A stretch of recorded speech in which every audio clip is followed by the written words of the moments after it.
Hello students, welcome to Heritage classes. Today we are going to discuss the question paper of Zoology of minor test number 4. So myself Dr. Mayurakshi Deka, and today I am going to tell you about the answer key and we will discuss about the questions also of the Zoology portion. So let us first discuss the question. पहला question जो है तो the chapters were locomotion and movement and excretion and their elimination. So इसमें जो पहला question है that is of locomotion chapter the contractile protein of skeletal muscle involving ATPase activity is. तो ATPase activity जो है वो कहाँ पर रहता है, मायोसिन के हेड में रहता है and myosin head is having that ATPase property. तो इसमें ऑब्वियसली आंसर होगा B, that is the myosin. Myosin head is having an ATPase activity. Next, a cricket player is fast chasing ball in the field. Which one of the following group of bones is directly contributing in this movement? So when a cricket player जब वो run कर रहा है तो obviously the hind limbs are directly involved. तो हमें options देख लेते हैं. First में this is obviously not a part of the hind bone. Okay. Then second option is also not correct. Third में भी स्टर्नम दे दिया है, तो डी ही ऐसा एक ऑप्शन है जिसमें ऑल बोन्स जो है tarsals, femur, metatarsals, tibia are involved in the your hind limbs movement. Okay, तो they are part of the hind limb, तो आंसर होगा number D. Then next 138, in human body which of the following is anatomically correct? तो कौन सा correct combination है part का and bones का? तो vertebral column is having 27 bones which is not correct. कितना होता है 26 बोन्स, तो ये करेक्ट नहीं है। फ्लोटिंग रिब्स जो होता है that is 2 pairs which is correct. 11th and 12th number pair वो करेक्ट है। Then collar bones is 3 pairs is wrong. Okay, collar bone 2 ही होता है, तो that's why it is wrong. that is the clavicle. Pelvic girdle is having 4 bones. 4 bones नहीं होता है, pelvic girdle में 2 होता है, 2 coxal bones होता है. So this is also wrong. So the answer will be number B. Floating ribs is 2 pairs, that is 11th and 12th number pair is the correct answer. Then next, इसमें कुछ statements लिखा है, उस statements में से हमें find out करना है कि कौन सा करेक्ट है एंड कौन सा इनकरेक्ट है। तो नंबर ए में लिखा है A bands of the muscle are dark and contain myosin which is correct. A band dark colour का होता है, उसमें मायोसिन रहता है। बी में लिखा है I band are the light band and contain actin which is also correct. During muscle contraction the A band contracts, ये करेक्ट नहीं है। मसल जब कॉन्ट्रैक्शन होता है A band remain as it is, तो ए बैंड कॉन्ट्रैक्ट नहीं होता है, तो this is wrong. Okay, C wrong हो गया।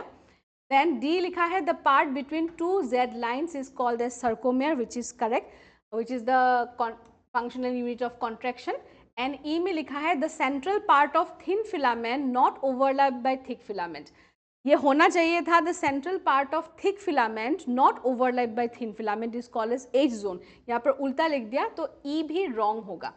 तो इसके हिसाब से A, B and D are correct. A, B, D correct, C and E are wrong. So D is the correct option. Next, which one of the following is the correct description of a certain part of a normal human skeleton? तो बहुत सारा इसमें 4 points है, तो points में से कौन सा करेक्टली गिवन स्टेटमेंट है?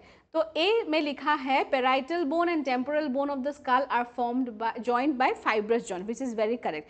स्कल के जो बोन्स होते हैं उसको हम स्यूचर्स बोलते हैं which are fixed permanent immovable joint है, and parietal bone and temporal bone are connected with the help of fibrous joint. ये करेक्ट स्टेटमेंट है। फर्स्ट वर्टिब्रा इज एक्सिस बोल दिया, तो axis is wrong. First vertebra is what? Atlas. Okay, तो इसलिए ये wrong हो गया, तो this B will be wrong.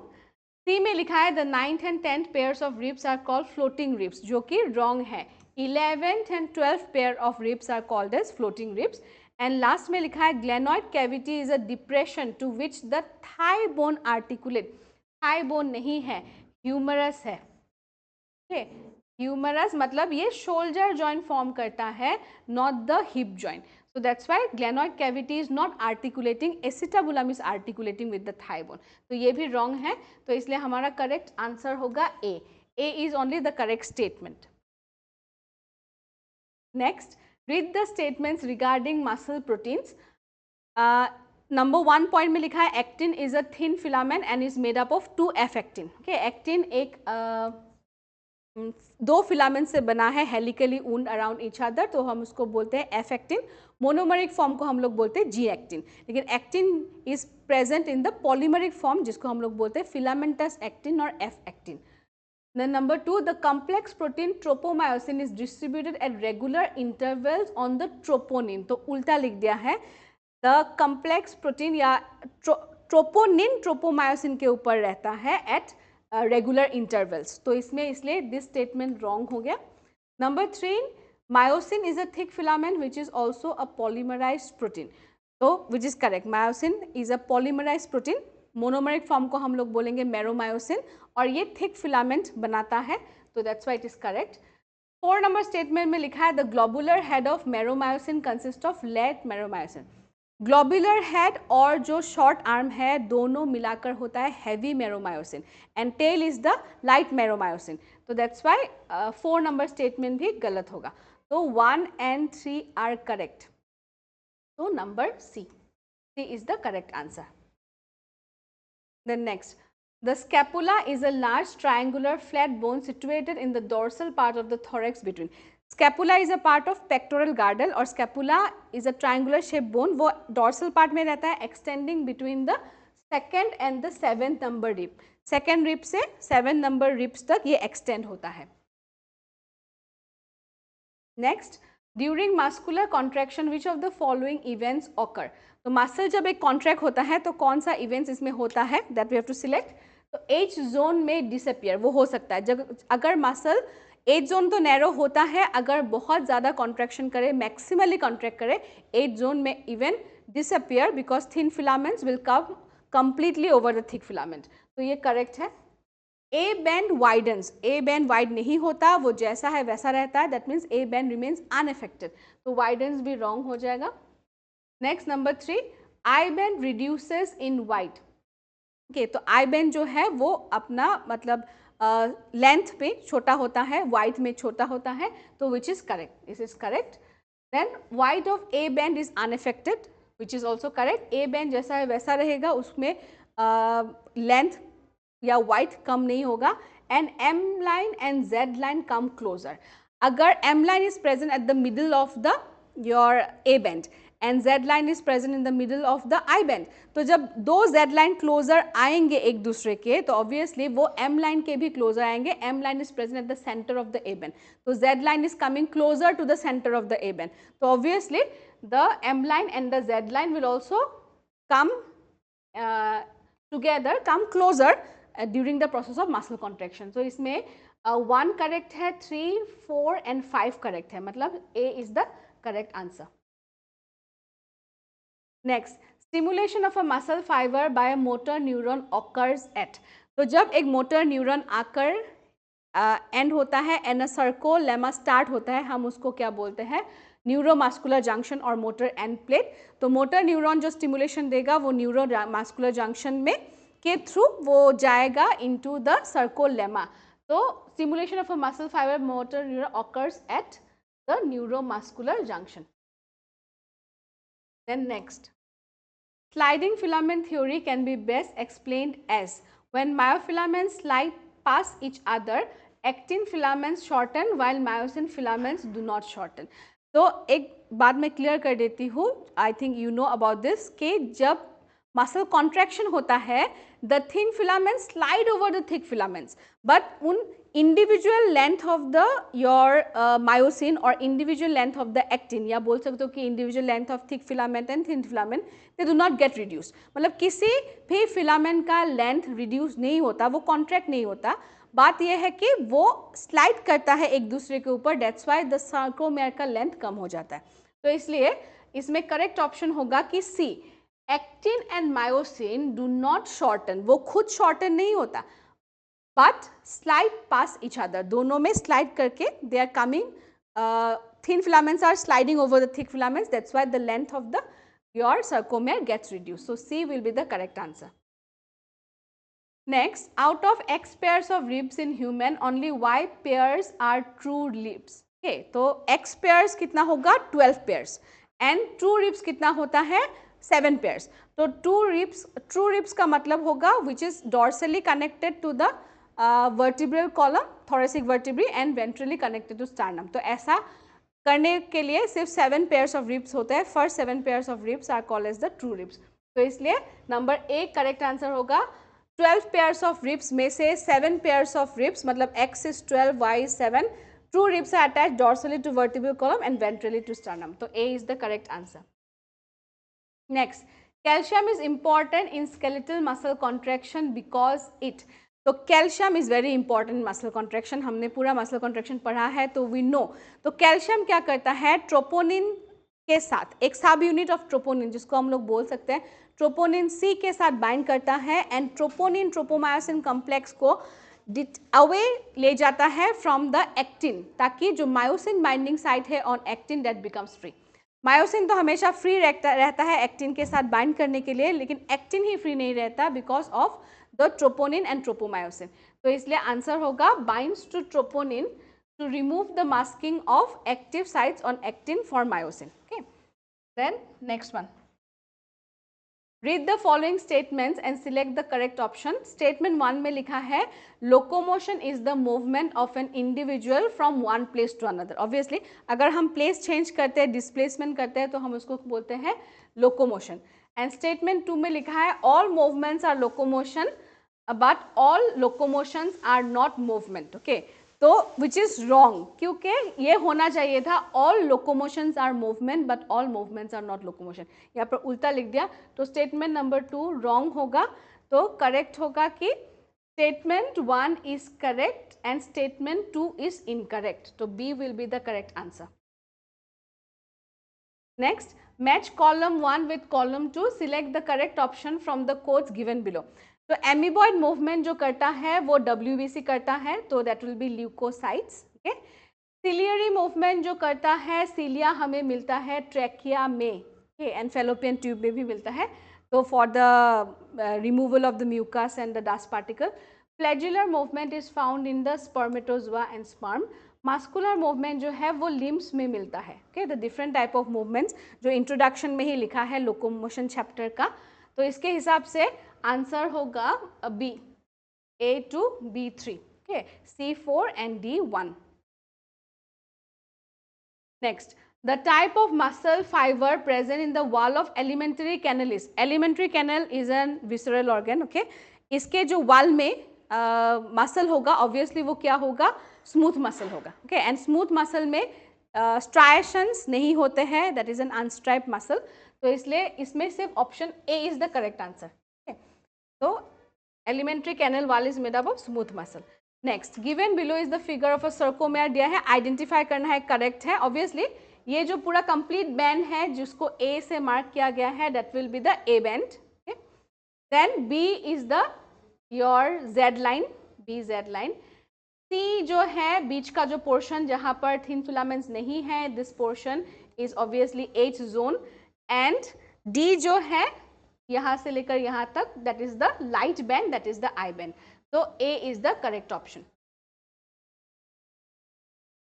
Consider the following statements each with 1 or 2 blanks. तो हम पहले हमें ब्लैंक्स को फिलअप करना पड़ेगा, then accordingly we have to give the answer. तो फर्स्ट है repeated activation of the muscle can lead to accumulation of, अगर हम एक मसल को ज़्यादा प्रेशर देंगे, रिपीटेडली उसको स्टिमुलेट करते रहेंगे तो एक्यूमुलेशन क्या हो जाएगा ऑफ लैक्टिक एसिड। ओके, तो A is lactic acid. Due to anaerobic breakdown of glycogen in them causing fatigue. तो ए में हमें मिल गया है इस लैक्टिक एसिड।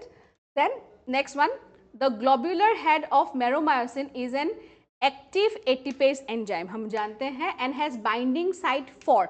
तो ग्लोब्यूलर हेड में 2 बाइंडिंग साइट होता है, एक तो होता है एटीपी का बाइंडिंग साइट, तो बी की जगह पर होगा ATP, and active site for actin, actin binding site भी होता है। ओके, तो बी होगा एटीपी, सी होगा actin. And the next statement में लिखा है the centre part of thick filament not overlap bye thin filament is called the, D होगा H जोन। तो अब हम देखते हैं कि इसमें कौन सा करेक्ट है। ए को ग्लूकोज दिया है विच इज रॉन्ग, ए को पायरुविक एसिड दिया है which is also wrong, B को एटीपी दिया है, सी को एक्टिन दिया है, डी H जोन। तो यही हमारा करेक्ट आंसर होगा। ए को यहाँ पर लैक्टिक एसिड दिया, दैट इज करेक्ट, लेकिन डी को आइबेन दिया, D is actually H zone. तो जो करेक्टली डेपिक्ट करता है तीनों को, that is the C. Next, identify from the following list the characteristic of red muscle and the your white muscle. तो रेड मसल होगा A, okay, A and white muscle होगा B. तो हमें इन characters को सेपरेट करके लिखना है कि कौन सा ए में आएगा, कौन सा बी में आएगा। तो first is less number of mitochondria. तो लेस नंबर ऑफ माइटोकॉन्ड्रिया किस में रहता है, व्हाइट मसल में रहता है, तो that is the your B, okay. तो मोर नंबर ऑफ माइटोकॉन्ड्रिया कहाँ पर रहता है, वो रेड मसल में रहता है, it will come under A. Sarcoplasmic reticulum is abundant. तो सार्कोप्लाज्मिक रेटिकुलम लेकिन कहाँ पर अबंडेंट होता है, व्हाइट पर होता है, तो it will be B. Then myoglobin content is high. Myoglobin कहाँ पर कंटेंट हाई होगा, it is A, red muscle में हाई होगा। Then sarcoplasmic reticulum is moderate. तो कम सार्कोप्लाज्मिक रेटिकुलम होता है रेड में, तो it will be A. Aerobic muscle कौन है, ए है aerobic muscle, that is the red muscle, क्योंकि वो मतलब without using oxygen it can main source of energy is oxygen, and because it has myoglobin also, oxygen store होकर रहता है, तो it depends on aerobic respiration. Then depend on anaerobic respiration is B, क्योंकि उसमें मायोग्लोबिन नहीं है। And then less myoglobin content will be also B. अब हम देखते हैं इसको डिस्ट्रीब्यूट करके। तो 1 देन 3, ओके, तो ये ऑप्शन होगा, B option is the correct. A के लिए आएगा 2, 4, 5 एंड 6, एंड बी में आएगा 1, 3, 7 and 8। Next one, upon stimulation of skeletal muscle, calcium is immediately made available for binding to troponin from। तो troponin के साथ bind करने के लिए कैल्शियम कहाँ से अवेलेबल होता है, सर्कोप्लाज्मिक रेटिकुलम से, because calcium is stored in the sarcoplasmic reticulum in the resting state। Next one, which of the following is a bone of skull? तो atlas is vertebrae, patella bone is the kneecap, phalanges is the fingers या digits बोल सकते हो। तो ethmoid bone is a bone of skull or is a bone of the cranium। Next, appendicular skeleton includes, appendicular skeleton में क्या होता है, girdle bones, that is pectoral girdle and pelvic girdle, along with the limbs that is support, that is the forelimbs and the hind limbs। So number A is the correct answer, girdle and their limbs। Next one, the coxal bone of the pelvic girdle is formed by the fusion of। तो हम जानते हैं कि pelvic girdle में 2 coxal bone हैं, okay? तो अगर हमें नंबर पूछा जाए कि pelvic girdle is made up of, तो हमें बोलना पड़ेगा 2 bones, लेकिन एक बोन के अंदर 3 bones फ्यूज होते हैं, and they are ilium, ischium and pubis। तो that is number A is the correct answer। Next one, vasa recta in cortical nephrons. तो वासा रेक्टा जो है हम जानते हैं parallel part of the peritubular capillary which is parallel with the loop of Henle is called as the vasa recta. तो हम पढ़ के देखते हैं, arises from afferent arteriole. Afferent arteriole से एराइज नहीं होता है, इफरेंट आर्टेरियोल जाकर पेरिट्यूबुलर कैपिलरीज फॉर्म करता है, तो इफरेंट आर्टेरियोल से ही वासा रेक्टा एराइज होता है, तो ये रॉन्ग हो गया। Does not get involved in counter current exchange with loop of Henle, वो भी रॉन्ग है। वासा रेक्टा अगर प्रेजेंट है तो काउंटर करंट मैकेनिज्म इन्वॉल्व होगा एंड उसके यूरिन कंसंट्रेटेड बनेगा। तो number C, carries deoxygenated blood rich in urea, okay, because देखो अगर वो आर्टेरियोल है, ओके, एंड कैपिलरीज है, तो उसमें मतलब deoxygenated blood rich in urea नहीं होगा, okay, which is already filtered in the glomerulus, okay। तो वासा रेक्टा में this is also wrong कि carries deoxygenated blood which is rich in the your urea is absent or highly reduced is correct। cortical nephron का loop of Henle इतना ही छोटा है कि उसके साथ वासा रेक्टा भी हो भी सकता है, मोस्टली एब्सेंट होता है, एंड अगर प्रेजेंट भी हो तो बहुत कम हाईली रिड्यूस वासा रेक्टा होता है। लेकिन जो जक्स्टा मेडुलरी नेफ्रॉन है उसका लूप ऑफ हेनली बहुत लंबा है, तो उसमें बहुत वेल एक्सप्रेस्ड वासा रेक्टा रहता है। तो D will be the correct answer. Next one, which of the following is और आर नॉट करेक्टली मैच्ड। तो बॉल एंड सॉकेट जॉइंट किस में पाया जाता है, between humerus and pectoral girdle, which is very correct. Glenoid cavity of pectoral girdle humerus head के साथ ball and socket joint है, which is one of the most freely movable joints in our body. Then pivot joint बोला है between carpal and metacarpal, ये wrong है. Pivot joint मिलता है atlas and axis के बीच में. Saddle joint between atlas and axis लिखा है, उल्टा लिखा है, it is not wrong. Okay. Saddle joint मिलता है between the carpal and metacarpal of thumb, तो इसलिए ये wrong है. Gliding joint between the carpals, right. Carpals या between tarsals जो मिलता है, that is the gliding joint. And fibra joint in flat skull bones, it is also correct. Fibra joint permanent immovable joint जो skull में मिलता है, तो इसमें 1, 4 and 5 correct है. Okay. तो हमें incorrect यहाँ पर ढूंढना है. 2 and 3 are incorrect, तो A is the answer. Next, which of the following is the correct pairing regarding a specific disorder of muscular or skeletal system? तो muscular dystrophy को बोला गया है age related shortening of muscle, which is wrong. Muscular dystrophy is a genetic disorder, वो age related disorder नहीं है, तो ये wrong है. Osteoporosis is a age related disorder, इसमें लिखा है decrease in bone mass and higher chances of fracture, ये correct है. Osteoporosis में कैल्शियम सॉल्ट्स का कंटेंट या मिनरल्स का कंटेंट कम हो जाता है, because of which the bones become weaker and they are more prone to fracture. Then myasthenia लिखा है ऑटो इम्यून डिसऑर्डर, ये तो करेक्ट है. Which inhibit sliding of myosin filament is wrong. Myasthenia gravis is a auto immune disorder which affects the neuromuscular junction, क्योंकि वो acetylcholine receptors को destroy करता है. Sliding of muscle myosin filament के साथ उसका रिलेशन नहीं है, तो that's why this is also wrong. And gout is inflammation of joint due to deposition of calcium, लिख दिया है, कैल्शियम नहीं है, it should be uric acid. That's why the correct answer will be number B. Next, which one of the following is showing the correct sequential order of vertebrae in the vertebral column of human beings?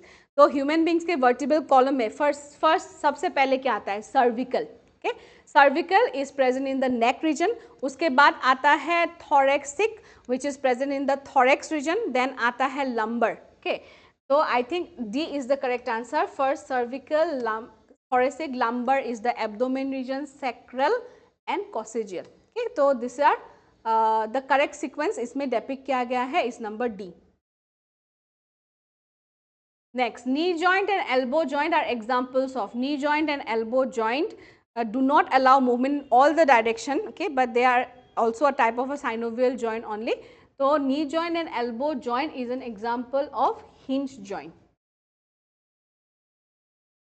Then consider the following statement each with 1 or 2 blanks. यहाँ भी हमें blanks को fill up करना होगा. Each pectoral girdle consist of, क्या होगा? Clavicle होता है pectoral girdle में, और क्या होता है? Scapula होता है. Clavicle and scapula. Then C is a condition of rapid spasm while contraction. तो obviously C क्या होगा? Tetany. Tetany is a condition जहाँ पर while contraction होता है because of decreased calcium level in body fluids. Then each organized skeletal muscle in our body is made up of a number of. Okay, तो D क्या होगा? Fascicles. Held together by a common collagenous connective tissue layer. E होगा fascia. okay, तो ये हमने fill up कर लिया. ये जो fill in the blanks था, अब हम देखते हैं कि कौन सा ऑप्शन करेक्ट दिखा रहा है. तो करेक्ट दिखा रहा है इस number B. A clavicle, B scapula, C tetany. बाकी ऑप्शंस में गलत है. Next one, muscles with characteristic striations and involuntary are. जो स्ट्राइएशंस होता है एंड इनवॉलंटरी होता है, तो वो क्या होगा? Cardiac muscle. Cardiac muscle is involuntary having striations, तो muscles of the heart is the answer. Next one, assertion humans have dicondylic skull. Okay, correct, humans have dicondylic skull. And reason में लिखा है skull articulates with superior region of the vertebral column with the help of 2 occipital condyle, which is also correct and the correct explanation also. The base of the skull is formed of occipital bone और उसमें 2 condyles है जिसके through वो fit होता है to the first vertebrae that is called as the atlas. तो जो ये this is a type of a condylar joint, तो दो कॉन्डाइल्स के साथ जब वो जॉइन होता है तो द वर्टिब्रल कॉलम, इसलिए हम इस टाइप ऑफ स्कल को बोलते हैं dicondylic skull, and human beings are having dicondylic skull. तो ये दोनों स्टेटमेंट करेक्ट भी है, करेक्ट एक्सप्लेनेशन भी है, तो A will be the answer. Next, red muscles depend on anaerobic process of energy, वो रॉन्ग है। रेड मसल में तो मायोग्लोबिन है and because of that it has oxygen stored in it, so it depends on aerobic energy, तो assertion wrong है। And reason में लिखा है red muscles have few number of mitochondria in them, red muscles में तो ज़्यादा amount of mitochondria रहता है, नॉट फ्री, तो फ्यू तो रहता है वाइट मसल्स में, मतलब यहाँ पर दोनों एक्सप्लेनेशन है, the both the explanation are of white not red, तो इसलिए ये दोनों ही रॉन्ग है। तो if both assertion and reason are false. Next one, which of the following are eliminated from the blood during the ornithine cycle? तो ornithine cycle urea cycle का product है यूरिया, लेकिन वो ब्लड से किसको एक्सट्रैक्ट करके यूरिया बनाता है? Is the answer is ammonia and carbon dioxide, मतलब ब्लड से ऑर्निथाइन साइकिल में एंट्री होता है इस एमोनिया एंड कार्बन डाइऑक्साइड, उसको कन्वर्ट करके ऑर्निथाइन बना देता है, ये साइकिल बनाता है यूरिया। तो इसलिए क्वेश्चन में पूछा गया कि ब्लड से किसको रिमूव किया जाता है, answer will be carbon dioxide and ammonia, number D. The next, the reabsorption of glucose from the glomerular filtrate is due to, glucose जो है वो 100% एब्जॉर्ब होता है in the PCT by active transport, so number C is the correct answer. Okay, glucose सिर्फ PCT में होता है, DCT में नहीं होता न्यूट्रिएंट्स, एंड अगर पर्सन को डायबिटीज ना हो या एक थ्रेशोल्ड लेवल में क्रॉस ना करे ग्लूकोज, नॉर्मल पर्सन में glucose will be 100% reabsorbed in the PCT. Next, almost all the aquatic animals excrete ammonia as the nitrogenous waste product. Which of the following statement is not in agreement with this situation? Okay, तो कौन सा statement मतलब correct नहीं है? Ammonia is easily soluble in water, तो ammonia is easily soluble in water correct है, ये statement correct है। Ammonia is release from the body in gaseous state, wrong है। ओके, कभी भी एमोनिया गैसियस स्टेट में बॉडी से आउट नहीं जाता। Ammonia is highly toxic, it is correct, and needs to be eliminated when form, मतलब इतना टॉक्सिक है कि बॉडी से उसको रिमूव करना पड़ेगा, which is also correct. Ammonia diffuses across body surfaces और through gill surfaces ammonium ion, मतलब किडनी का इतना रोल नहीं होता है एमोनिया को आउट करने में, since it is highly soluble it is going out in the form of your ammonium ion by the process of diffusion only through the permeable surfaces. तो इसमें एक ही स्टेटमेंट रॉन्ग है, that is B. Next, select the correct option representing the excretory organ in, earthworm में excretory organ है nephridia, okay, तो 1 में nephridia होगा अर्थवर्म में, बटरफ्लाई में होगा मेल्फिजियन ट्यूबल, प्रॉन में होगा, प्रॉन इज क्रस्टेशियन तो ग्रीन ग्लैंड या एंटिनल ग्लैंड होगा, एंड फ्लैटवर्म होता है प्लेटीहेल्मिन्थिस, तो इसमें होगा फ्लेम सेल्स। तो ये C will be the correct answer. Next, the given figure represents a single nephron, इसमें हमें पार्ट्स को और उसके मतलब करेक्ट फंक्शन के साथ उसको हमें रिलेट करना है। तो यहाँ पर लिखा है ए इज दिस वन, तो A is the Bowman's capsule को दिखाया, तो बॉमेंस कैप्सूल में क्या होता है? अल्ट्रा फिल्ट्रेशन, ओके, तो ए में क्या होगा? 1 होगा because it is the site of ultra filtration. Then number 2 में बोला है particularly sensitive to ADH, okay, तो particularly sensitive to ADH will be, हमारे पास 2 ऑप्शन है E एंड D, तो for the timing we are writing it as E, okay, क्योंकि distal part of the tubule से एब्जॉर्ब करता है from the collecting duct and the DCT ADH। Then number 3, the main site for the reabsorption of glucose and amino acid, तो glucose and amino acid कहाँ ज़्यादा absorption होगा?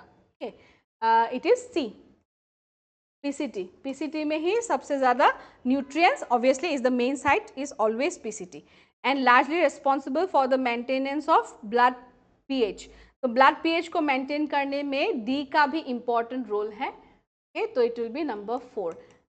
तो एक according to this options मैंने ये ऑप्शन दिया है, लेकिन नहीं तो क्या होगा, ब्लड पीएच को मेंटेन करने में पीसीटी का भी इंपॉर्टेंट रोल है, डीसीटी का भी है, कलेक्टिंग डक्ट का भी है. Okay, and ADH is acting on DCT also and collecting duct also. But the thing is that यहाँ पर जो ऑप्शंस दिया गया है, accordingly to that we have found out that ये करेक्ट रिप्रेजेंटेशन होगा of this figure. Then next, which of the following is not correct with respect to human kidney? The peripheral region is called cortex, central region is called medulla. ये तो correct है.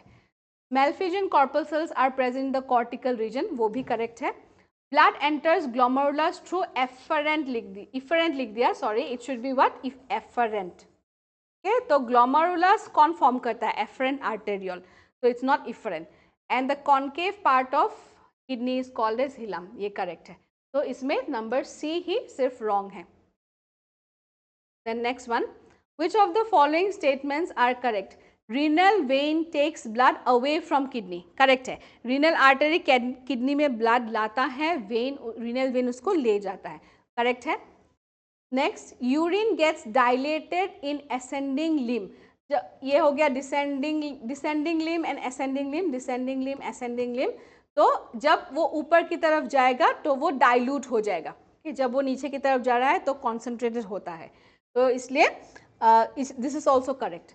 Then podocytes occur in inner wall of Bowman's capsule, which is very correct. Squamous cells का specially arrangement को podocytes बोलते हैं ताकि pores create हो जिसके थ्रू फिल्ट्रेशन हो सके. अल्ट्रा फिल्ट्रेट और nephric filtrate is plasma minus proteins. Right, plasma protein pass नहीं कर सकता, ग्लोमेरुलस को क्रॉस नहीं करेगा. Plasma minus proteins is your glomerular filtrate. तो इस is also correct.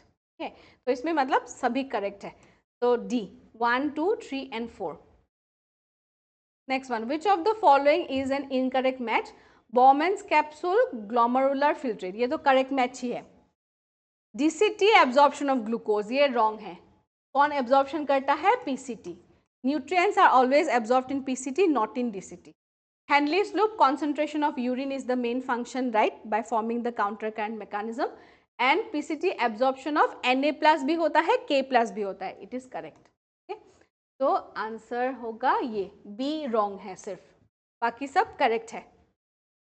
Next one, which of the following sequence is correct regarding regulation of kidney function? Okay, तो ADH का flow chart दिया है, तो कौन सा फ्लो चार्ट करेक्ट है? तो बी इज करेक्ट, क्योंकि इसमें करेक्टली सब चीज को डिफाइन किया है.